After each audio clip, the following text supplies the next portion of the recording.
Welcome to the Explainer. You know, it's one of those big questions, right? What makes an artist's work uniquely theirs? Is it just talent? Well, today we're diving into an essay that says, no, it's something way deeper. The secret is actually forged in a deeply personal journey.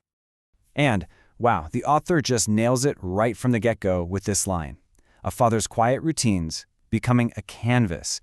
That's the whole idea we're going to unpack. It's this beautiful concept that our truest, most authentic art actually springs from the stuff that's closest to us, from our own lives.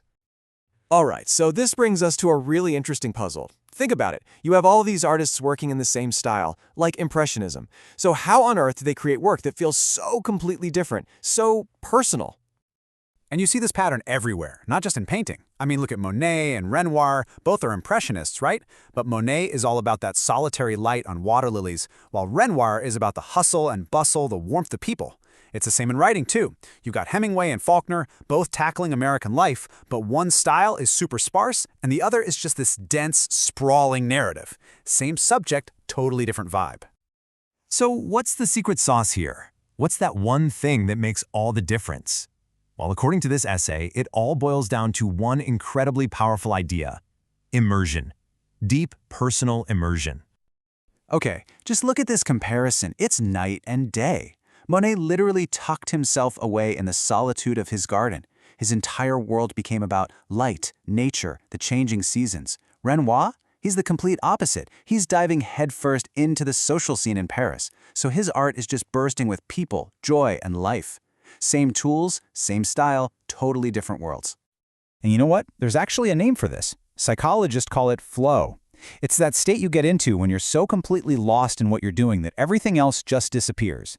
And in that state, all your personal experiences, like Monet's quiet garden or Renoir's parties, they just infuse the work. It's what gives it that unique signature that no one else can copy. And this is where it gets really personal and powerful. The author ties this big, abstract idea of flow back to something so simple: their father's hand stirring curry, or the specific books he gave them. You see? It's those tiny, intimate details that you only notice through personal immersion. That's the stuff that really forges a unique creative voice. Okay, but it's not just about what you put in. A unique voice is also about what you leave out. So let's talk about the power of restraint, of silence, and how sometimes the most powerful art is in what isn't said at all. Yeah, the idea here is that great art isn't always about being loud and obvious. It's more like a dance, you know? A balance between sound and silence, between what you show and what you hold back. The real magic happens in those quiet spaces. I mean, just think about standing in front of a Mark Rothko painting. There are no people, no story, it's just these huge, overwhelming blocks of color. The feeling isn't handed to you on a platter, it's held in that immense silence. And it just washes over you. A cathedral of feeling. That's a perfect way to put it. And this isn't just a painting thing. You see it in literature, too. With someone like Virginia Woolf, the deepest sadness isn't in some big dramatic scene. It's hidden, woven into a character's quiet thoughts. That's the real challenge for any artist, isn't it? Knowing when to shout and when to just let an idea hum. So all this stuff, the deep immersion, the instinct for silence, where does it come from? Well, it comes from your life. Art isn't created in a bubble. It's more like a tapestry woven from every single thing you've ever experienced. You can almost map it out like a timeline. You start with your early life, which shapes your first attempts at a style. But then, inevitably, life throws you a curveball, a real test, like Monet's failing eyesight or Woolf's struggles with her health. And that forces a change, a creative adaptation. Their art literally evolves because of it. And their later work becomes this incredible reflection of that whole messy journey. And get this isn't just some artsy, romantic notion. There's actual science to back it up. Psychologists have found a direct link between what they call temporal stressors, basically major life challenges, and an increase in creative adaptability. So hardship isn't just a footnote in an artist's biography, it can be the very engine of their evolution. And the author brings it all back home so beautifully. For them, it wasn't one huge, dramatic event. It was the small, consistent, daily acts of care from their father. Sweeping the threshold, guiding their studies, those little things left the deepest imprint. That's the quiet legacy that guides them now.